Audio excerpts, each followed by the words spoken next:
तो कहानी की शुरुआत अर्थ क्लियर नाम की एक जगह से होती है जहाँ पर कि लोग डिफरेंट टैलेंट के साथ पैदा होते हैं। किसी के पास वॉट का टैलेंट होता है, किसी के पास सॉर्सरी का टैलेंट होता है, या फिर किसी के पास तो हीरो का भी टैलेंट होता है। ये पूरी की पूरी दुनिया मैजिक, फैंटेसी और मॉन्स्टर से भरी पड़ी है। और वहीं हम दूसरी ओर एक बंदे को देखते हैं जिसका नाम की कोजी होता है। वो अपने हाथों में कुछ सिक्के को उछाल रहा था और बोलता है, उन बीस्ट को मार के मुझे काफी मजा आया। वो आराम से चिल कर रहा था, लेकिन तभी वो दूर देखता है कि दो बाप बेटे पर एक अजीब सा बड़ा सा मॉन्स्टर, एक स्लाइम मॉन्स्टर अटैक कर रहा था। लेकिन तभी हम कोजी को देखते हैं। कोजी जल्दी से अपने कुछ कॉइन्स को उछालता है और एक ही सेकंड में उस पूरे के पूरे ग्रीन मॉन्स्टर को वहाँ पर खत्म कर देता है। शुक्रिया, आपने हमारी जान बचाई। और इतने में हम देखते हैं कि अब कोजी भी अब वहाँ पर आ चुका था। जैसे ही वो उन दोनों को देखता है, वो देखता है कि उन दोनों के पास तो कोई भी टैलेंट नहीं है, यहाँ तक कि वो लोग तो सिर्फ और सिर्फ आम से विलेजर है। इस पूरी की पूरी दुनिया में ही विलेजर नाम का टैलेंट ही सबसे घटिया सा होता है और यहाँ तक कि सबसे लोएस्ट भी होता है। इन लोगों का लेवल सिर्फ और सिर्फ लेवल 1 से लेवल 10 तक का जा सकता है, और ना ही तो ये लोग इतना ज्यादा पावरफुल होते हैं। लेकिन तभी हम देखते हैं कि वो बच्चा वहाँ पर आता है। वो कोजी को बोलता है, क्या आप एक हीरो हो? लेकिन कोजी उसे कुछ भी बताता नहीं। बदले में वो उसे कुछ कॉपर कॉइन्स को दे देता है और उन लोगों को बोलता है, मैं कोई हीरो नहीं हूँ, बदले में मैं तुम लोगों को अपना स्टेटस दिखाता हूँ। और तभी हम देखते हैं कि अब कोजी भी उन लोगों को अपना स्टेटस दिखाता है। और जैसे ही वो लोग उसके स्टेट्स को देखते हैं, वो लोग सच में ही काफी ज्यादा शॉक्ड हो चुके थे, क्योंकि कोजी कोई आम विलेजर नहीं था, बल्कि उसका लेवल तो 999 का होता है। और जैसे ही वो बच्चा उसके लेवल को देखता है, क्या 9999? आखिरकार आप हो कौन? और अब इतना कहने के बाद अब कोजी भी वहाँ से निकल जाता है। दरअसल इस वर्ल्ड का नाम हेक्सेंड्रिया है और यहाँ पर काफी लोग भी रहते हैं और उनके साथ साथ ही काफी भयानक से मॉन्स्टर भी। और इन लोगों के पास काफी डिफरेंट टैलेंट्स भी होता है, यहाँ तक कि कोई सॉर्सरी का यूज कर सकता है, कोई किंग है, या फिर कोई कुछ और भी है। और इस सभी के सभी टैलेंट्स भगवान के दिए गए होते हैं। यहाँ तक कि जो सबसे पावरफुल टैलेंट होता है उसका नाम हीरो का होता है। लेकिन कोजी के पास कोई भी टैलेंट नहीं है और वो तो सिर्फ और सिर्फ एक विलेजर ही है। और इस पूरे के पूरे वर्ल्ड में विलेजर्स ही सबसे ज्यादा वीक रेस होती है। लेकिन कोजी के केस में ऐसा बिल्कुल भी नहीं है, क्योंकि उसका लेवल 999 का है। और वही हम दूसरी ओर एक अजीब सी लड़की को देखते हैं। वो आगे बढ़ना शुरू करती है और वो फाइनली एक केव तक तो पहुंच चुकी थी। और माना जाता है कि इस केव के अंदर एक ऐसी स्वॉर्ड है जिसमें कि डीमन किंग को खत्म करने की भी काबिलियत है। वहीं अब कोजी भी वापस से सिटी में आ चुका था। वो आगे बढ़ना शुरू करता है, जहाँ पर कि वो अजीब से कुछ आदमियों से मिलता है। उनमें से एक हीरो था जिसका नाम की रेक्स होता है, और वहीं दूसरी ओर एक लड़की भी थी जो कि कोई और नहीं बल्कि एक सेज थी। लेकिन कोजी को उन लोगों से कोई भी लेना देना नहीं था, इसीलिए वो जल्दी से एडवेंचर गिल्ड की ओर निकल जाता है। और कोजी रिसेप्शनिस्ट को सबसे पहले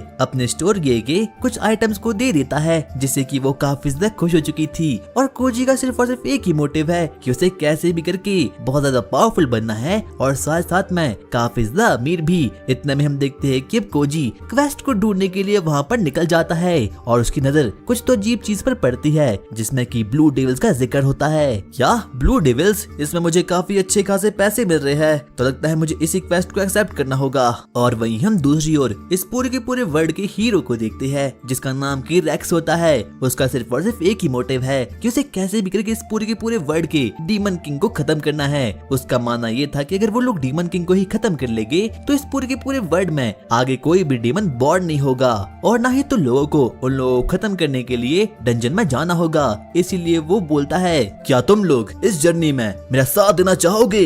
और उसकी इस स्पीच को सुनकर ही सभी के सभी लोग काफी ज्यादा एक्साइटमेंट में आ चुके थे। और इतने में ही वो बाकी लोगों को बोलना शुरू करता है, मेरी टीम काफी ज्यादा खतरनाक है, यहाँ तक कि मैं एक हीरो हूँ, मेरा लेवल 90 का है और मेरे साथ एक बहुत ही पावरफुल सेज भी है। लेकिन तभी हम देखते हैं कि एक अजीब सा वॉरियर उसे बोलना शुरू करता है, हाँ मैं तुम्हारी टीम में ज्वाइन होने के लिए बिल्कुल तैयार हूँ, मेरा टैलेंट वॉरियर का है और मेरा लेवल 86 का है। क्या लेवल 86? तुम काफी ज्यादा बूढ़े हो और हमें कोई बूढ़े आदमी नहीं चाहिए जो कि हमारी जर्नी के बीचों बीच ही टपक जाए। और अब सभी के सभी लोग रेक्स की इस बातों से काफी ज्यादा चिढ़ चुके थे। वो उसे बोलते हैं, तो आखिरकार तुम्हारा लेवल कितना है? रेक्स उन लोगों पर फ्लेक्स करता है। वो उन लोगों को बोलता है, मेरा टैलेंट टैलेंट हीरो का है और मेरा लेवल लेवल 90 का है। इतने में ही बाकी लोग उस सेज को बोलना शुरू करते हैं, आखिरकार इस लड़की का लेवल कितना है और आखिरकार ये कितनी पावरफुल हो सकती है। और तभी रैक्स उन लोगों को बोलना शुरू करता है कि जो ये लड़की है ये कोई नॉर्मल लड़की नहीं है, ये एक रॉयल ब्लड है और यहाँ तक कि इस पूरे के पूरे किंगडम की प्रिंसेस भी है।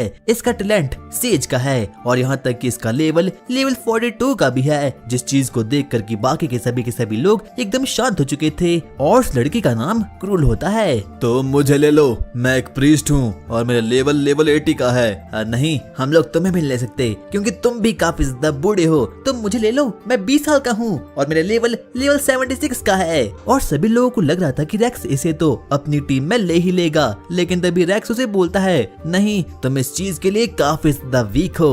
अब सभी के सभी लोग रैक्स की इस बात को सुनकर काफी ज्यादा ही शॉक्ड हो चुके थे। लेकिन तभी वहाँ पर एक अजीब सी लड़की आती है जिसका नाम की टीना होता है। वो बोलती है तो क्या आप मुझे ले सकते हो, मेरा लेवल लेवल 50 का है। और जैसे ही रैक्स उसके प्लॉट्स को देखता है वो उसे बोलता है अरे हाँ हाँ बिल्कुल, तुम हमारी टीम में ज्वाइन होने के लिए एलिजिबल हो।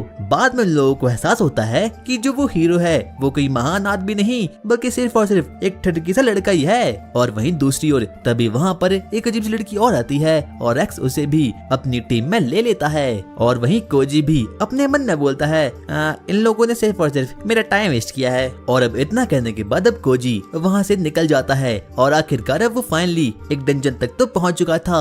यहाँ पर उसका सिर्फ और सिर्फ एक ही मिशन है कि उसे कैसे भी करके उन ब्लू डेविल्स को यहाँ पर खत्म करना है और थोड़े बहुत पैसे कमा के रात का डिनर अच्छी तरीके से करना है। और अब कोजी डंजन की ओर आगे बढ़ना शुरू करता है और वो बारी बारी करके हर एक ब्लू डेविल्स को वहाँ पर खत्म करना भी शुरू कर देता है। और जैसे ही वो लोगों को मारता है वो लोगों की ब्लू हॉर्न को भी वहाँ पर कलेक्ट कर देता है क्योंकि वो काफी ज्यादा प्रीशियस आइटम होती है। और वहीं दूसरी ओर हम देखते हैं कि अब हीरो की स्क्वाड भी सेम उसी डंजन में आ चुकी थी और वो भी बारी बारी करके उन ब्लू डेविल्स को हंट करना स्टार्ट कर देती है। और अब वो लोग भी अपनी जर्नी को आगे बढ़ाना शुरू करते हैं। वो लोग आगे आगे बढ़ना शुरू करते हैं। लेकिन तभी हम पैडना को देखते हैं। वो रैक्स से पूछती है आखिरकार हम लोग इस तरफ क्यों जा रहे हैं। रैक्स उसे बताता है कि डंजन के इस कोने में एक ऐसा चैम्बर है जहाँ पर की हॉली स्वॉर्ड रखी गई है और उसे कोई भी डीमन किंग को खत्म कर सकता है। तभी बाकी लोग उसे पूछना शुरू करते हैं क्या अगर ऐसी बात है तो आखिरकार रॉयल फैमिली ने उस स्वॉर्ड को पहले ही यूज क्यों नहीं किया।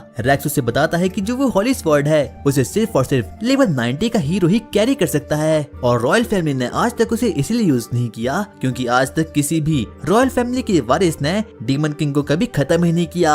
लेकिन इस बार बात बिल्कुल अलग है क्योंकि इस बार उनके साथ खुद प्रिंसेस यानी कि क्रूल भी मौजूद है, इसीलिए वो लोग आगे आगे बढ़ना शुरू करते हैं। रैक्स उन लोगों को बताता है कि अगर उन लोगों को उस लेजेंडरी स्वॉर्ड को ढूंढना है तो सबसे पहले उन लोगों को उन क्रेस्ट का पीछा करना होगा। इसीलिए वो लोग बिना रुके आगे बढ़ना शुरू करते हैं और अब वो वहाँ मौजूद हर एक ब्लू डेविल्स को भी खत्म करना शुरू कर देते हैं। और वही हम देखते हैं कि दूसरी ओर कोजी भी सिर्फ और सिर्फ एक ही ब्लो में उन सभी के सभी ब्लू डेविल्स को वहाँ पर खत्म करना शुरू करता है। उसका सिर्फ और सिर्फ एक ही मकसद था कि उसे कैसे भी करके बहुत सा पैसा कमाना है और अपनी आगे की जिंदगी बड़े ही आराम से बितानी है। कोजी आराम से अपना काम कर रहा था लेकिन तभी उसकी नजर एक अजीब सी छोटी बच्ची पर पड़ती है जो कि साक्षात उन डेविल्स की ओर आगे बढ़ना शुरू करती है। लेकिन तभी कोजी इस बात को नोटिस करता है कि वो डेविल्स तो बिल्कुल भी उस लड़की पर कोई अटैक ही नहीं कर रहे। छोटी बच्ची वहाँ पर मत जाओ, वहाँ पर खतरा है। लेकिन वो लड़की उसकी बात को बिल्कुल भी नहीं मानती और ना चाहते हुए भी अब कोजी को उन लोगों से लड़ना ही पड़ता है।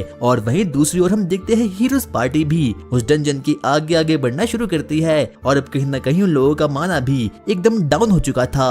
क्रूल और रैक्स काफी ज्यादा थक चुके थे, इसलिए ना चाहते हुए भी टीना को उन लोगों को अपना माना देना पड़ रहा था। लेकिन तभी क्रूल काफी ज्यादा गिल्ट में आ चुकी थी। वो उन लोगों को बोलती है मुझे माफ करना, मेरी वजह से तुम लोगों की स्पीड काफी कम हो चुकी है। और आखिरकार वो सभी के सभी लोग फाइनली उस चैम्बर तक तो पहुंच चुके थे।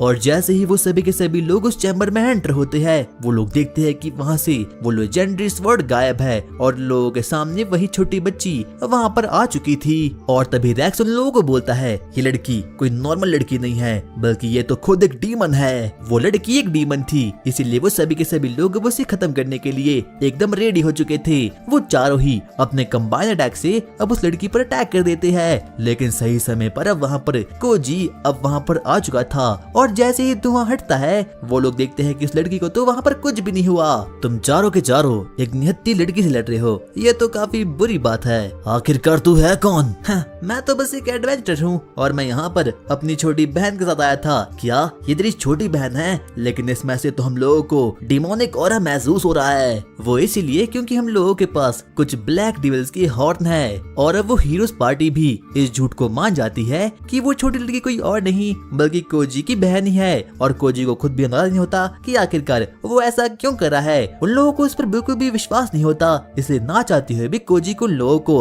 अपने स्टैट्स को दिखाना पड़ता है। लेकिन तेरी छोटी बहन के सर पर सींग है, आखिरकार इसका मतलब क्या हुआ? अरे ये कोई सींग नहीं है बल्कि ये तो सिर्फ और सिर्फ एक एक्सेसरी है। आगे कोजी उन लोगों को अपने गिल्ड कार्ड को भी दिखाता है और वो हर एक प्रूफ देता है कि आखिरकार वो ह्यूमन क्यों है। लेकिन तभी रैक्स अब काफी ज्यादा गुस्से में आ चुका था। वो उन लोगों से पूछना शुरू करता है, आखिरकार तेरी बहन इस सीक्रेट चैम्बर में क्या कर रही है? क्योंकि यहाँ पर एक लेजेंडरी स्वॉर्ड थी। और तभी कोजी उसे बोलता है, क्या वो स्वॉर्ड तो मैंने बहुत पहले निकाल दी थी और मुझे फ्री फायर में टॉप अप भी करना था, इसलिए मैंने वो बेच भी दी। क्या?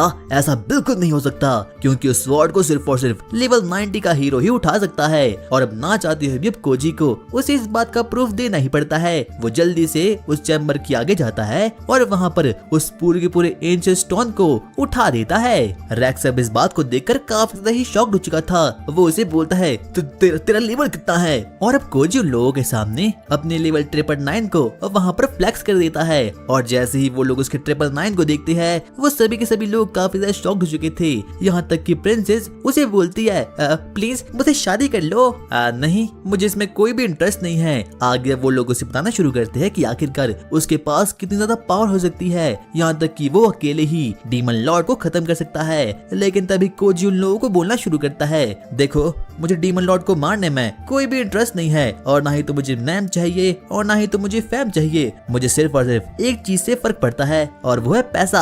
यहाँ तक कि वो सभी के सभी लोग उसे ऑफर देते हैं, प्लीज तुम लोग हमारी पार्टी ज्वाइन कर लो। लेकिन कोजी को इस बात में कोई भी इंटरेस्ट नहीं था, इसलिए वो बिना कुछ बोले अब वहाँ से निकल जाता है। लेकिन जाते जाते वो रैक्स को बोलता है, तुम्हें कोई भी अंदाजा नहीं है कि आखिरकार ये दुनिया वर्क कैसे करती है। बाहर जाके अब कोजी उस छोटी सी बच्ची को बोलता है, देखो बच्ची, अब यहाँ से चुपचाप बाहर निकल जाओ। लेकिन तभी वो बच्ची उसे बोलती है, प्लीज मुझे शादी कर लो। हाँ, कभी नहीं, मुझे छोटे प्लॉट्स बिल्कुल भी पसंद नहीं। लेकिन तभी वो छोटी सी बच्ची अब कोजी के सामने वापस आकर जिद करना शुरू कर देती है। लेकिन वो छोटी बच्ची अभी भी बिल्कुल भी मानती नहीं, यहाँ तक कि वो और ज्यादा जिद करना शुरू कर देती है। वो कोजी को बोलती है, प्लीज प्लीज मुझे शादी कर लो। लेकिन कोजी उसे साफ साफ समझाता है, देखो मुझे छोटी बच्चियों में कोई भी इंटरेस्ट नहीं है, बल्कि मुझे तो एकदम थिक थाइज वाली बैडिस लड़की पसंद है। लेकिन वो छोटी बच्ची अभी भी बिल्कुल मानती नहीं, यहाँ तक कि वो कोजी के सामने और भी ज्यादा गिड़गिड़ाना शुरू कर देती है। वो उसे बोलती है, भले अभी नहीं बल्कि 3-4 साल बाद प्लीज मुझे शादी कर लेना। लेकिन कोजी अभी भी उसे साफ साफ इस बात को मना कर देता है। वो उसे बोलता है, शादी की बातें छोड़ो, तो मुझे ये बताओ कि आखिरकार तुम्हारा उस सीक्रेट स्वॉर्ड से काम क्या था। आगे वो लड़की उसे बताना शुरू करती है कि दरअसल वो यहाँ पर सीक्रेट स्वॉर्ड को चुराने के लिए यहाँ पर आई थी, क्योंकि जो उसके फादर है वो काफी ज्यादा इल है और अगर गलती से वो सीक्रेट स्वॉर्ड हीरो को मिल गई तो वो उसके फादर को खत्म कर लेगा। कोजी को एहसास होता है कि अगर ऐसी बात है और अगर हीरो भी उसके फादर को खत्म करना चाहता है तो हो सकता है कि जो उसका फादर है वो काफी महान आदमी होगा। इसीलिए वो उसे पूछ लेता है, अच्छा तो मुझे ये बताओ कि आखिरकार तुम्हारे फादर है कौन। बाद में जाकर अब वो उसे बताती है कि वो कोई और नहीं बल्कि जो वो बेटी है वो किसी और की नहीं बल्कि साक्षात डीमन लॉर्ड की है। यहाँ तक कि कोजी भी इस बात को देखकर काफी ज्यादा शॉक्ड हो चुका था, लेकिन उसे इस बात से जरा सा भी फर्क नहीं पड़ता। दरअसल कोजी पहले भी बहुत बार डीमन लॉर्ड से मिल चुका है, लेकिन उसका सिर्फ और सिर्फ एक ही मकसद है कि उसे कैसे भी करके बहुत पैसा कमाना है। इसीलिए उसने डीमन लॉर्ड से कभी भी फाइट नहीं की। जिस चीज को देख कर कि वो छोटी बच्ची ये देखकर काफी ज्यादा शॉक्ड हो चुकी थी। वो उसे पूछती है, आखिरकार आप कभी भी डीमंस लोगों को मारते क्यों नहीं? क्योंकि इस चीज में कोई भी फायदा नहीं है। जिस चीज को देख कर कि वो छोटी बच्ची भी अब काफी ज्यादा शॉक्ड हो चुकी थी। उसे बिल्कुल विश्वास नहीं होता कि कोई ऐसा ह्यूमन भी हो सकता है जिसकी कि डीमन से कोई भी दुश्मनी नहीं है। कोजी का मानना सिंपली ये था कि अगर ह्यूमैनिटी डीमन लॉर्ड को खत्म भी कर ले तो भी वो लोग कभी भी चैन से जी नहीं पाएगी, क्योंकि डीमंस तो तभी भी बरकरार रहेगी। और इतना कहने के बाद अब कोजी वहाँ से निकल जाता है। और वहीं हम लोग दूसरी ओर हीरोज की पार्टी को देखते हैं, जो कि अभी भी कोजी के बारे में सोच रही थी। यहाँ तक कि रेक्स तो कोजी से काफी ज्यादा गुस्से में आ चुका था, क्योंकि जाते जाते कोजी ने उसे एक बहुत ही गंभीर बात को बोल दिया था। मैं उस ह्यूमन को कैसे भी करके खत्म करके रहूंगा, पर उसके लिए मुझे सबसे पहले पावरफुल बनना होगा। और वहीं दूसरी ओर अब हम कोजी को देखते हैं, जो कि अपने विलेज की ओर आगे बढ़ना शुरू करता है। लेकिन तभी वो नोटिस करता है कि अभी भी वो छोटी बच्ची उसका पीछा कर रही है। वो उसे बोलता है, देखो प्लीज तो मेरा पीछा मत करो और मुझे चैन से जीने दो, और प्लीज मैं तुमसे शादी नहीं कर सकता। लेकिन तभी वो छोटी बच्ची अब सबसे पहले कोजी को अपना इंट्रोडक्शन देती है। वो उसे बोलती है, मेरा नाम एलाइस है और अब मुझे तुमसे शादी नहीं करनी, बल्कि मैं तो तुमसे कुछ मांगने के लिए आई हूँ। क्या मांगने के लिए? आखिरकार क्या?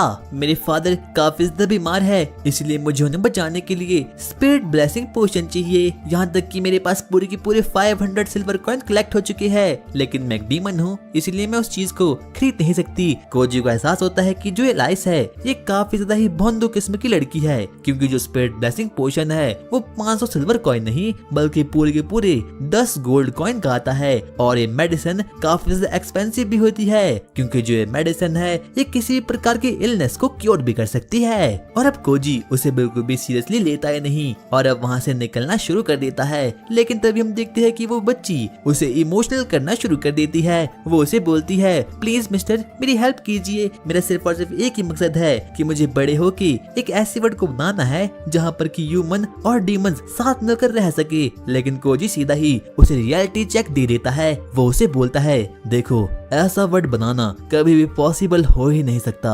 लेकिन कहीं ना कहीं कोजी भी अब उसके थिंकिंग से काफी ज्यादा इम्प्रेस हो चुका था, इसीलिए वो उसके पास जाता है और एक क्लॉथ को उसके डिमोनिक हॉर्न पर बांध लेता है, जिससे कि अब उसका माना कभी भी आगे रिलीज होगा ही नहीं और किसी को एहसास नहीं होगा कि उनके आसपास कोई डीमंस भी हो सकता है। लेकिन तभी कोजी उसे बोलता है, तुम्हारी थिंकिंग काफी अच्छी है, इसलिए मैं तुम्हारी मदद करने के लिए तैयार हूँ। और अब इसके बाद कोजी एलाइस को अपने साथ अपने विलेज में लाना शुरू करता है, जहाँ पर कि एलाइस आसपास की चीजों को देखकर काफी ज्यादा इम्प्रेस हो चुकी थी, क्योंकि ये पहली बार था कि जब वो किंगडम के अंदर आई थी। यहाँ तक कि लोग उसे फ्री में भी कुछ एप्पल्स को दे देते हैं। बाद में जाकर एलाइस अब कोजी से पूछना शुरू करती है कि आखिरकार एक एप्पल की कितनी वैल्यू होती है। कोजी अब उसे करेंसी के बारे में काफी कुछ नई नई चीजें वहाँ पर बताना शुरू करता है। वो उसे बताता है कि ये एप्पल पूरे के पूरे 150 ब्रॉन्ज कॉइन का था और 10,000 ब्रॉन्ज कॉइन का मतलब होता है एक सिल्वर कॉइन और 10,000 सिल्वर कॉइन का मतलब होता है पूरा का पूरा एक गोल्ड कॉइन। एलाइस को एहसास होता है कि उसका उस पोशन को लेने का जो भी प्लान था वो काफी ज्यादा अनरियलिस्टिक था। रात के समय अब वो लोग एक इन में रुक जाते हैं, जहाँ पर कि जैसे ही एलाइस एक गद्दे पर जाती है तो वो उसे काफी ज्यादा मुलायम लगता है, यहाँ तक कि वो तो सोने के लिए एकदम रेडी हो चुकी थी। लेकिन तभी हम कोजी को देखते हैं। सबसे पहले वो अपनी पूरी की पूरी प्रेपरेशन करता है और अब बाहर निकल चुका था ताकि वो उस पोशन को ले सके। लेकिन वो जाने से पहले सबसे पहले एलाइस को बोलता है, चाहे कुछ भी हो जाए दरवाजा मत खोलना, और जब हम लोग साथ में जाएंगे तो हो सकता है कि तुम पर कुछ एडवेंचरर अटैक कर ले, इसलिए मैं तुम्हारी प्रोटेक्शन के लिए बाहर से अपने दोस्त को ला रहा हूँ। और अब इतना कहने के बाद अब कोजी वहाँ से निकल जाता है। लेकिन वहीं दूसरी ओर हम लोग स्काई में एक बहुत ही खतरनाक डीमन को देखते हैं, जो कि एक ईगल पर बैठा था। वो अपने मन में बोलता है, मैं ह्यूमैनिटी को खत्म कर दूंगा। एलाइस आराम से बैठी थी, लेकिन तभी उसे अचानक से डोर नॉक होने की आवाज आती है। वो काफी ज्यादा खुश होती है कि अब फाइनली कोजी वहाँ पर आ चुका है। लेकिन जैसे ही वो दरवाजे खोलती है वो अपने सामने देखती है कि वहाँ पर तो एक जिम बॉय और काफी ज्यादा खतरनाक आदमी अब वहाँ पर आ चुका है। और जैसे ही एलाइस उसे देखती है वो डर के मारे एकदम बेहोश हो चुकी थी। लेकिन तभी कोजी उसके पीछे से बाहर आता है। वो उसे बताता है कि यही वो दोस्त था जिसके बारे में कि वो बातें कर रहा था। उसका नाम टाकोको है और वो एक मॉन्क है, यहाँ तक कि उसका लेवल 124 का है। और अब टकाको और एलाइस आपस में बातचीत करना शुरू करते हैं, जहाँ पर कि टकाको एलाइस को अपनी पूरी की पूरी बैक स्टोरी बताना शुरू करती है। वो उसे बताती है कि पहले वो भी काफी ज्यादा खतरनाक थी, यहाँ तक कि उसके पास काफी ज्यादा पावर्स भी थी और उसका सिर्फ और सिर्फ एक ही मकसद था कि उसे कैसे भी करके हर एक डीमंस को वहाँ पर खत्म करना है। लेकिन एक दिन जब वो फॉरेस्ट में काफी ज्यादा इंजर्ड थी और वो कुछ करने के काबिल नहीं थी, तब एक डीमन वहाँ पर आया और उसे एक ब्लेसिंग वाला पोशन दे दिया। और उस दिन के बाद से ही टकाको का पूरा मकसद एकदम चेंज हो चुका था, जिस चीज को देखकर कि एलाइस भी अब काफी ज्यादा खुश हो चुकी थी। आगे हम देखते हैं कि टकाको और एलाइस आपस में ही बातचीत करने लगती है। टकाको से बताती है, अब मैं कोई भी एडवेंचरर नहीं हूँ और यहाँ तक कि अब तो मैं इस विलेज में एक बार और क्लब चलाती हूँ। जिस चीज को देखकर कि एलाइस काफी ज्यादा शॉक्ड हो चुकी थी। यहाँ तक कि टकाको अब एलाइस को बताती है कि कोजी ने पहले ही उसे एलाइस की कंडीशन के बारे में सब कुछ बता दिया है और अब वो उसे प्रोटेक्शन के लिए काफी ज्यादा रेडी हो चुकी है और वो मरते दम तक उसकी मदद करने के लिए एकदम तैयार है। आगे अब कोजी भी अब वहाँ पर आ चुका था, लेकिन तभी हम देखते हैं कि टकाको सबसे पहले एलाइस को बोलना शुरू करती है, एलाइस क्या तुम मेरे साथ हॉट स्प्रिंग में जाना चाहती हो? लेकिन एलाइस इस बात से काफी ज्यादा ही दुखी हो चुकी थी, क्योंकि उसे अभी तक लग रहा था कि जो टकाको है वो एक मैन है। लेकिन कोजी उसकी इस मिसअंडरस्टैंडिंग को दूर करता है और वो उसे बोलता है, डरने की कोई बात नहीं है, क्योंकि जो टकाको है वो भी एक लड़की है। इसके पहले काफी बड़े प्लॉट्स थे, लेकिन इसने ट्रेनिंग करते करते अपने फैट को एकदम जीरो कर लिया और ये बात टकाको को बिल्कुल भी पसंद नहीं आती। इसीलिए वो कोजी को एकदम जोरदार की लात मारती है और अब इतना कहने के बाद टकाको और एलाइस हॉट स्प्रिंग की ओर आगे बढ़ना शुरू करते हैं। रास्ते में एलाइस सबसे पहले टकाको को पूछती है, टकाको जब आपने कोजी को किक मारी तो वो थोड़ा बहुत इंजर्ड हो चुका था, लेकिन आपका और उसका लेवल तो काफी ज्यादा यूनिक है ना? और तब टकाको से बताती है कि वो एक मॉन्क है और जो कोई भी मॉन्क होते हैं उनका फिजिकल स्ट्रेंथ काफी ज्यादा खतरनाक का होता है और यहाँ तक कि भले उसका लेवल 124 का हो, वो कोजी का मुकाबला अपने 7 जन्मों में भी नहीं कर सकती, क्योंकि कोजी के पास तो कुछ अलग ही लेवल्स की पावर है। आखिरकार कोजी इतना पावरफुल कैसे बना? तब जाके टकाको से बताती है कि वो बचपन से ही ट्रेनिंग कर रहा है और मॉन्स्टर को मार रहा है और तभी वो लेवल 999 का है। यहाँ तक कि ये तो पूरी की पूरी ह्यूमन हिस्ट्री में काफी ज्यादा ही खतरनाक बात है। आज तक कभी भी किसी का भी लेवल 999 हुआ ही नहीं। पर एलाइस अब इस बात से काफी ज्यादा दुखी हो चुकी थी, क्योंकि उसे लग रहा था कि फ्यूचर में जाकर कोई ना कोई ह्यूमन तो लेवल 999 का कर ही लेगा और जैसे ही वो ऐसा करेगा तो वो उसके फादर यानी कि डीमन किंग को खत्म करने के लिए वहाँ पर आ जाएगा। लेकिन टकाको उसे बताती है, नहीं ऐसा कभी भी हो नहीं सकता, क्योंकि कोई भी कोजी के लेवल तक पहुँच नहीं सकता, क्योंकि कोजी एक ऐसी चीज को मिस कर रहा है जो कि बाकी सबके पास है। क्या ऐसी भी कोई चीज है? आखिरकार वो क्या है? जब तुम उसके साथ एडवेंचर करोगी तो तुम्हें पता चल ही जाएगा। वो लोग बातें कर रहे थे, लेकिन तभी अचानक से पूरी की पूरी धरती कांप उठती है और वो लोग देखते हैं कि आसमान में से तो वाइल्ड बोर की बौछारें हो रही है और जैसे ही वो लोग ऊपर देखते हैं वो लोग देखते हैं कि वो पिछले वाले डीमंस तो अब वहाँ पर आ चुका है और वो बारी बारी करके पूरी की पूरी सिटी को वाइल्ड बोर से वहाँ पर खत्म कर रहा है। उसका सिर्फ और सिर्फ एक ही मकसद है कि उसे कैसे भी करके ह्यूमैनिटी को वहाँ पर खत्म करना है और वो वाइल्ड बोर हर एक ह्यूमन को खत्म करना शुरू कर देते हैं। यहाँ तक बाकी के लोग समझ नहीं पाते कि आखिरकार उन लोगों को यहाँ पर क्या करना चाहिए, लेकिन मौका देखते ही अब कोजी भी अब वहाँ पर आ चुका था। वो बारी बारी करके हर एक वाइल्ड बोर को पटक के ऊपर फेंकना शुरू कर देता है। यहाँ तक किसी को भी विश्वास नहीं होता कि किसी के पास सुपर ह्यूमन स्ट्रेंथ भी हो सकती है। और वहीं कोजी अपने मन में सोचता है, इन वाइल्ड बोर को मार के तो मैं काफी अच्छा माना स्टोन कलेक्ट कर सकता हूँ। लेकिन तभी सिटी में अब फाइनली वहाँ पर रेक्स और उसकी स्क्वाड भी अब वहाँ पर आ चुकी थी। रेक्स सबसे पहले अपनी स्क्वाड को वहाँ पर निकाल देता है और एक के बाद एक करके डिमोनिक ईगल्स को मारना शुरू कर देता है। लेकिन तभी उसकी नजर ऊपर वाइल्ड बोर पर पड़ती है, जिसे किसी और ने नहीं बल्कि कोजी ने ही वहाँ पर फेंक के रखा था। और जैसे ही वो लोग कोजी को वहाँ पर देखते हैं वो लोग काफी ज्यादा शॉक्ड हो चुके थे, क्योंकि उन लोगों को लग रहा था कि जो कोजी है वो डीमन किंग के साथ मिला हुआ है। लेकिन कोजी उनकी इस मिसअंडरस्टैंडिंग को भी दूर कर देता है और वो उन लोगों को बोलता है, अरे ऐसा कुछ भी नहीं है। और अब वो लोग प्लान बनाना शुरू करते हैं कि आखिरकार वो लोग कैसे उसे खत्म कर सकते हैं। यहाँ तक कि क्रूल तो एकदम अजीब अजीब से प्लान बनाना शुरू करती है। लेकिन तभी कोजी वहाँ पर आता है और उसे बोलता है ये एकदम फालतू प्लान है, और वो थोड़े और बहुत प्लान बनाना शुरू करते हैं। यहाँ तक कि कोजी को तो उनमें से एक भी प्लान बिल्कुल भी पसंद नहीं आता। लेकिन तभी हम देखते हैं कि कोजी एलाइस के पास जाता है और वो उसे बोलता है, एलाइस क्या तुम ऊपर वाले डीमन को पहचानती हो? हाँ, शायद से उनका नाम मैनो है और उनकी जनरेशन हमारे डीमन किंग को और मेरे फादर को काफी जनरेशन से प्रेज कर रही है। और अब कोजी खुद प्लान बनाता है कि वो डीमन को बिल्कुल भी खत्म नहीं करेगी,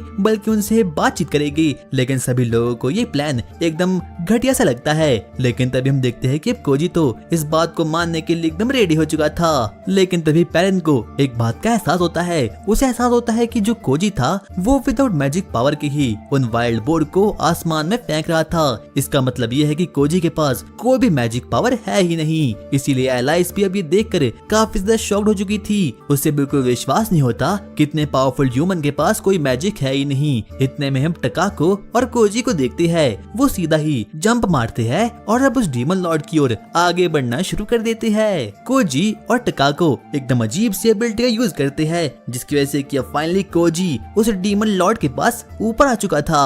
आखिरकार तुम हो कौन? बस मैं तो एक आम सा विलेजर हूँ। आखिरकार तुम हो कौन? हेलो, मेरा नाम कोजी है। आगे हम देखते हैं कि अब कोजी और मैनो आपस में बातचीत करना शुरू करते हैं। यहाँ तक कि मैनो भी अब उसकी स्ट्रेंथ को देखकर काफी शॉक्ड हो चुका था। वो उसे पूछता है, आखिरकार तुम्हारा स्टैट्स क्या है? कहीं तुम वो हीरो तो नहीं? लेकिन तभी कोजी अब उसे बताता है, अरे नहीं, मैं कोई हीरो नहीं हूँ, बल्कि मैं तो सिर्फ और सिर्फ एक विलेजर हूँ। लेकिन मैनो को उसकी बातों पर बिल्कुल भी विश्वास नहीं होता, इसीलिए वो उस पर अटैक कर देता है, जिससे कि कोजी के सारे कपड़े एकदम फट चुके थे। और मैनो को लगता है कि जरूर ये ह्यूमन कोई और नहीं बल्कि सिर्फ और सिर्फ हीरो ही होगा। लेकिन ना चाहते हुए भी कोजी को वापस से अपने स्टैट्स को उसे दिखाना पड़ता है। और जैसे ही मैनो उसकी विलेजर यानी कि लेवल 999 के स्टैट्स को देखता है तो वो काफी शॉक्ड हो चुका था। यहाँ तक तो उसे बिल्कुल विश्वास नहीं होता कि किसी ह्यूमन के पास लेवल 999 भी हो सकता है। लेकिन तभी हम देखते हैं कि अब कोजी भी उसे बातचीत करना शुरू करता है। वो उसे बोलता है, आखिरकार तुम हमारे विलेज पर अटैक क्यों कर रहे हो? क्योंकि मुझे ऐसा करने के लिए खुद डीमन किंग ने कहा है। लेकिन कोजी को इस बात पर बिल्कुल विश्वास नहीं होता। वो उसे बोलता है, ऐसा कभी भी हो नहीं सकता, क्योंकि जो डीमन किंग है वो काफी ज्यादा सिक है। आखिरकार तुम हो कौन? मैं तो बस एक नॉर्मल सा विलेजर हूँ। और हाँ, मैं तुम्हें एक बात बताना चाहता हूँ कि मेरी दोस्त कोई और नहीं बल्कि डीमन किंग की डॉटर यानी कि एलाइस है। क्या? Princess alias? आखिरकार ऐसा कैसे हो सकता है? और आखिरकार तुमने हमारी प्रिंसेस के साथ क्या किया? यहाँ तक कि मैनो भी काफी ज्यादा गुस्से में आ चुका था। लेकिन तभी हम देखते हैं कि अब कोजी उसे बहुत सारे क्वेश्चन करना शुरू करता है। वो मैनो से पूछता है, आखिरकार तुम हमारे विलेज पर अटैक क्यों कर रहे हो? लेकिन तभी मैनो भी अब उसे साफ सीधा बता देता है, ऐसा इसीलिए है क्योंकि मुझे खुद डीमन किंग ने ऐसा करने के लिए कहा था। लेकिन तभी कोजी उसे पूरी की पूरी बात को बता देता है। वो उसे बोलता है, ऐसा कभी भी हो नहीं सकता, क्योंकि जो डीमन किंग है उनसे मैं खुद मिल चुका हूँ और उन्हें सिर्फ और सिर्फ एक ही चीज चाहिए, और वो है ह्यूमंस के साथ पीस। आगे कोजी भी मैनो को समझाने की बहुत कोशिश करता है कि आखिरकार उसे क्या करना चाहिए और क्या नहीं करना चाहिए। यहाँ तक कि वो उसे बताना शुरू करता है, देखो, मुझे लगता है कि डीमन किंग को किसी ने मैनिपुलेट कर दिया है। मैं तुमसे बस एक क्वेश्चन पूछना चाहता हूँ कि जो तुम्हें ऑर्डर्स मिले क्या वो डायरेक्टली तुम्हें डीमन किंग से मिले? मैनो डीमन किंग के साथ हुई प्रीवियस टॉक को याद करना शुरू करता है और तब जाकर उसे याद आता है कि जिस रूम में वो था तो उसे डायरेक्टली डीमन किंग से ऑर्डर नहीं मिले थे बल्कि डीमन किंग के राइट हैंड से मिले थे। यहाँ तक कि मैनो को भी अब कुछ बातें समझ आ चुकी थी।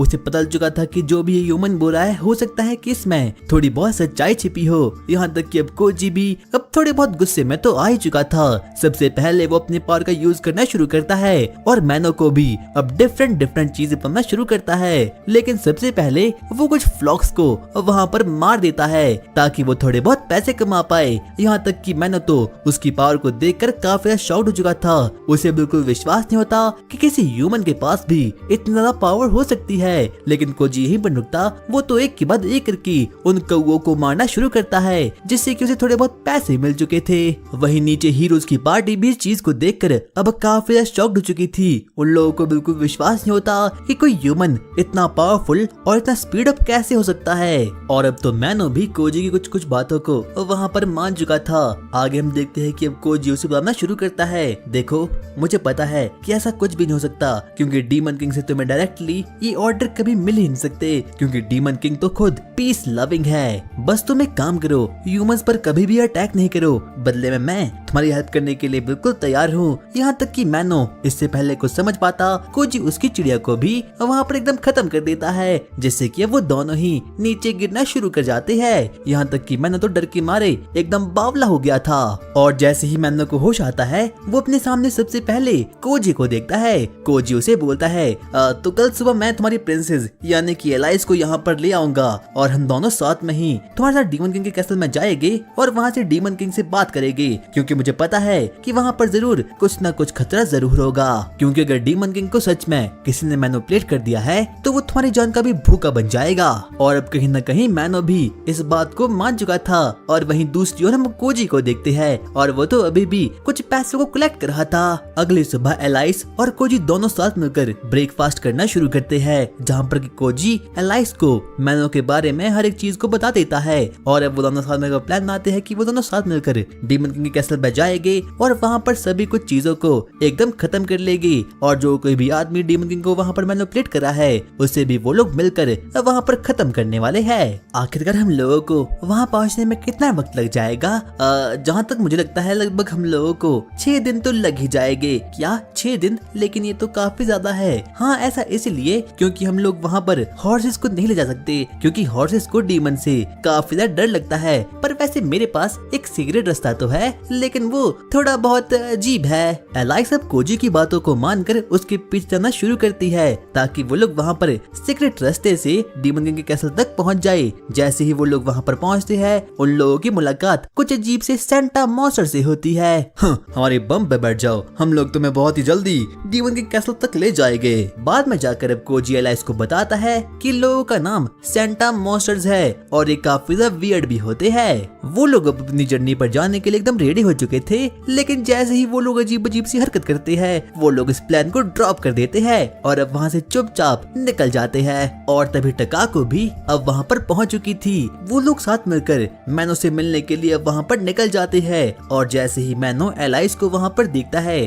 तो वो बोलता है, प्रिंसेस मुझे माफ करना, मुझे बिल्कुल भी अंदाजा नहीं था कि जिस विलेज पर मैं अटैक कर रहा हूँ वहाँ पर आप भी हो। कोई बात नहीं मैनो, तुम्हें भी इस चीज के बारे में कुछ भी पता नहीं था। आगे वो लोग आपस में ही बातचीत करना शुरू कर लेते हैं। लेकिन तभी जैसे ही टकाको मैनो को देखती है वो तो उसके प्यार में एकदम पागल हो चुकी थी। आखिरकार ये कौन सा जीव है? यहाँ तक कि मैनो भी टकाको को देखकर एकदम डर चुका था। और अब वो सभी के सभी लोग अब डीमन किंग कैसल में जाने के लिए एकदम रेडी हो चुके थे। लेकिन तभी अचानक से हम देखते हैं कि पीछे से हीरोज की पार्टी अब वहाँ पर आ चुकी थी और अब वो सभी के सभी लोग अब वहाँ पर आ चुके थे। और जैसे ही वो लोग वहाँ पर कोजी को देखती है तो वो उसे बोलते हैं, हमें पता था कि तुम डीमंस के साथ काम कर रहे हो। कोजी उन लोगों को समझाने की कोशिश करता है कि उनकी स्ट्रेटजी एकदम फालतू है, क्योंकि कोजी उनसे 100 टाइम ज्यादा पावरफुल है। लेकिन तभी रैक्स इस बात को सुनकर काफी ज्यादा चिढ़ चुका था, इसीलिए वो कोजी पर अटैक करने के लिए आगे बढ़ता है। लेकिन कोजी बड़े ही इजीली उसके अटैक को डॉज कर लेता है। और अब बाद में जाकर वो लोगों को बताता है कि आखिरकार जो डीमंस लोग हैं वो अच्छे क्यों हैं। क्या तुम्हें याद है कि आखिरकार डीमन किंग और उसकी आर्मी ने हमारे विलेज पर लास्ट टाइम अटैक कब किया था? नहीं, मुझे इसके बारे में कोई भी याद नहीं है। आगे हम देखते हैं कि अब कोजी उन लोगों से डीमन किंग से बातचीत करना शुरू करता है। वो लोगों को बताता है कि जो डीमन किंग है वो मैनिपुलेट हो चुका है और वो लोग डीमन कैसल इसलिए जा रहे हैं ताकि वो लोग सभी की सभी चीजों को वहाँ पर सॉर्ट आउट कर सके। धीरे धीरे करके उन लोगों को पूरी की पूरी बात पता चल चुकी थी, जैसे कि वो छोटी बच्ची कोई और नहीं बल्कि डीमन किंग की बेटी है। कोजी उन लोगों को आश्वासन दिलाता है कि वो डीमंस और ह्यूमंस के बीच में फ्रेंडशिप करवा के रहेगा। लेकिन वो लोग तो इस बात को मानने के लिए बिल्कुल भी तैयार नहीं थे, क्योंकि उन लोगों का मानना था कि जो कोई भी डीमंस लोग होते हैं वो काफी ज्यादा इविल होते हैं। लेकिन वो लोग तो अभी भी कोजी की बातों को बिल्कुल मानते नहीं। उन लोगों को लगता है कि कोजी जरूर ब्रेन वॉश हो चुका है, इसलिए उनमें से एक विच उन लोगों पर जोरदार फ्लेमिंग अटैक कर देती है। और अब उन लोगों के पास कोई भी डिफरेंट ऑप्शन बचता ही नहीं, इसीलिए वो लोग जल्दी से अब वहाँ से भाग जाते हैं। जाते जाते अब वो लोग फाइनली उस जगह पर पहुँच चुके थे जहाँ पर कि मैनो ने उन लोगों के लिए एक व्हीकल को तैयार कर लिया था, जिससे कि वो लोग फाइनली डीमन किंग के कैसल तक पहुँच सकते हैं। लेकिन जैसे ही वो लोग उन वापस से उन सेंटा मॉन्स्टर्स को देखते हैं उन लोगों की हालत तो एकदम खराब हो चुकी थी। लेकिन टकाको इस बात से काफी ज्यादा खुश हो चुकी थी। सेंटा मॉन्स्टर्स एक बार वापस से अजीब अजीब सी हरकतें करना शुरू कर लेते हैं, लेकिन टकाको जल्दी से उनके पीछे पर एक जोरदार लात मारती है, जिससे कि वो लोग जल्दी से आगे भागना शुरू कर देते हैं। लेकिन वही हम उन तीनों को देखते हैं, वो लोग अपने मन में बोलते हैं, आखिरकार हम लोग ये कहाँ फंस गए। वहीं रैक्स और बाकी लोग तो अभी भी कोजी के बारे में ही बातचीत कर रहे थे। वो लोग आपस में बातचीत करना शुरू करते हैं। ऐसा कभी हो ही नहीं सकता कि डीमंस और ह्यूमंस साथ मिलकर रह सके। पहले मेरा, आखिरकार तुम्हारा क्या मानना है? ऐसा कभी भी हो नहीं सकता क्योंकि उसका पास्ट काफी ज्यादा खतरनाक था। रात के समय बैठकर अब वो लोग प्लान बनाना शुरू करते हैं कि आखिरकार वो लोग कैसे जल्द से जल्द डीमन किंग के कैसल तक पहुंच पाएंगे। सबसे पहले उन लोगों को एथ्रोस आइलैंड को क्लियर करना होगा जिससे कि वो लोग सालमेरिया पहुंचेगी। लेकिन तभी कोजी मैनो को बोलता है, मैनो अगर तुम्हें भी हमारे साथ आना है तो सबसे पहले तुम्हें अपने ब्लू हॉर्न्स को छिपा कर रखना होगा क्योंकि उनमें से लोगों को डिमोनिक ऑरा महसूस होता है। आगे वो प्लानिंग बनाना शुरू करते हैं कि आखिरकार वो जल्द से जल्द कैसे वहां तक पहुंच पाएंगे। सबसे पहले वो लोग प्लान बनाते हैं कि सबसे पहले वो लोग सालमेरिया जाएंगे जहां से कि वो सीधा ही वेस्ट फोर्स के लिए आगे बढ़ जाएंगे। और अब अगली सुबह वो लोग फाइनली सालमेरिया तक पहुंच चुके थे और वो लोग यहाँ पर ट्रेडर के रूप में यहाँ पर आए थे जहाँ पर कि कोजी सबसे पहले गार्ड से बातचीत करना शुरू करता है। वो लोगों को बोलता है, अरे कुछ नहीं जी, हम तो सिर्फ और सिर्फ कुछ ट्रेडर है जो कि यहाँ पर ब्लू डेविल हॉर्न बेचने के लिए आए हैं। मुझे तुम्हारे वैगन में से कुछ डिमोनिक ऑरा महसूस हो रहा है। लेकिन तभी हम देखते हैं कि पीछे से जल्द वहाँ पर एलाइस आती है और वो उसे बोलती है, देखिए ये हमारे कुछ आइटम्स है और वो माना इसी से आ रहा है। आखिरकार ये लड़की कौन है? ये तो कोई नहीं, सिर्फ और सिर्फ मेरी छोटी बहन है। छोटी बहन? आखिरकार ये यहाँ पर क्यों आ रही है? क्योंकि इसकी बचपन से ये इच्छा थी कि इसे सालमेरिया घूमना है। क्या सालमेरिया घूमना है? तो तुम लोग काफी अच्छे मौके पर आए हो क्योंकि सालमेरिया में हम लोग जश्न मना रहे हैं। क्या फेस्टिवल? आखिरकार क्यों? डीमन किंग की आर्मी ने हम पर अटैक कर लिया था लेकिन हम लोगों ने उसे बचने के लिए अपनी फोर्सेस का यूज किया और उन्हें हरा लिया और परसों हमारी पूरी की पूरी फोर्स डीमन किंग के कैसल पर अटैक कर देगी और उसे खत्म कर लेगी। और अब कोजी इस बात से सीरियस हो चुका था क्योंकि अब उन लोगों को कैसे भी करके जल्द से जल्द डीमन किंग के कैसल तक पहुंचना होगा और ह्यूमैनिटी और डीमंस के बीच में होने वाली वॉर को रोकना होगा। और आखिरकार अब वो लोग फाइनली उस विलेज के अंदर तक तो पहुंच चुके थे जहाँ पर कि वो लोग देख रहे हैं कि वो लोग तो सच में एक फेस्टिवल को बना रहे हैं। और तभी हम देखते हैं कि कोजी और टकाको भी अब आपस में प्लान बनाना शुरू करते हैं कि आखिरकार वो लोग कैसे ह्यूमैनिटी और डिमोनिक लोगों को साथ में कैसे ला सकते हैं। कोजी उसे बोलता है, सबसे पहले मैं डिमोनिक किंग के कैसल में जाऊंगा और उसे पूरी की पूरी बात बता लूंगा। लेकिन तभी टकाको उसे बोलना शुरू करती है, देखो ऐसा नहीं हो सकता, क्या पता कि सच में डिमोनिक किंग का माइंड एकदम चेंज हो चुका होगा और क्या पता अब वो ह्यूमैनिटी का दुश्मन बन चुका होगा। अगर ऐसा हुआ तो मैं डीमन किंग से अपनी पूरी की पूरी ताकत के साथ लड़ूंगा और उसे भी खत्म कर लूंगा। और अब कहीं न कहीं एलाइस को भी अभी समझ आ चुका था कि डीमंस और ह्यूमंस का साथ मिलकर रहना काफी ज्यादा मुश्किल काम होने वाला है। कोजी उसे बताता है कि एलाइस और टकाको जैसे इस वर्ल्ड में और भी लोग हैं जिनका कि सिर्फ और सिर्फ एक मकसद है कि उन लोगों को ह्यूमैनिटी और डीमंस लोगों को साथ मिलकर लाना होगा।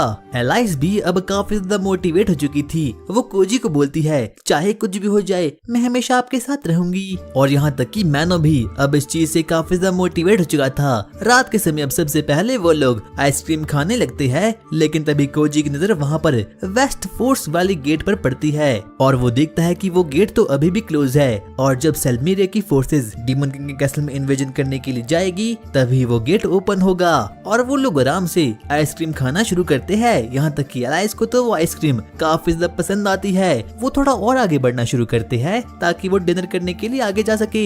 लेकिन तभी उन लोगों की मुलाकात वहाँ पर फिर से हीरोज की पार्टी से हो जाती है। क्या ये तो वही है? मुझे माफ करना। और वो लोग वापस से अपनी जान बचाकर उन लोगों से भाग जाते हैं। लेकिन तभी उन लोगों की नजर वहाँ पर कुछ आदमियों पर पड़ती है जो कि वीक डीमंस पर सट्टा लगा रहे थे और उसे बहुत ही बुरी तरीके से टॉर्चर भी कर रहे थे। और तभी कोजी एलाइस को बताता है कि ये ह्यूमंस के बीच में एक अजीब सा मुकाबला होता है जहाँ पर कि लोग पोकेमॉन बैटल करवाते हैं और वीक डीमंस को हंट करते हैं। वो सभी के सभी लोग आराम से पोकेमॉन फाइट कर रहे थे। लेकिन तभी हम देखते हैं कि वहाँ पर एक बहुत बड़ा हेल बीस्ट बर्ज़र्क मॉन्स्टर अब वहाँ पर आ चुका था और वो तो डीमन किंग की आर्मी का एक एस रैंक का मॉन्स्टर था। यहाँ तक कि सभी के सभी लोग उसे देखकर काफी ज्यादा शॉक्ड हो चुके थे। वो लोगों पर अटैक करना शुरू करता है जिससे कि अब सभी के सभी ह्यूमंस काफी ज्यादा डर चुके थे। यहाँ तक कि उनमें से बहुत सारे लोग तो काफी ज्यादा इंजर्ड भी हो चुके थे। यहाँ तक कि इतना ही काफी नहीं था, कितने में ही वहाँ पर और भी बहुत सारे डीमंस स्पॉन होना शुरू हो चुके थे। मैं ये कहाँ फंस गया?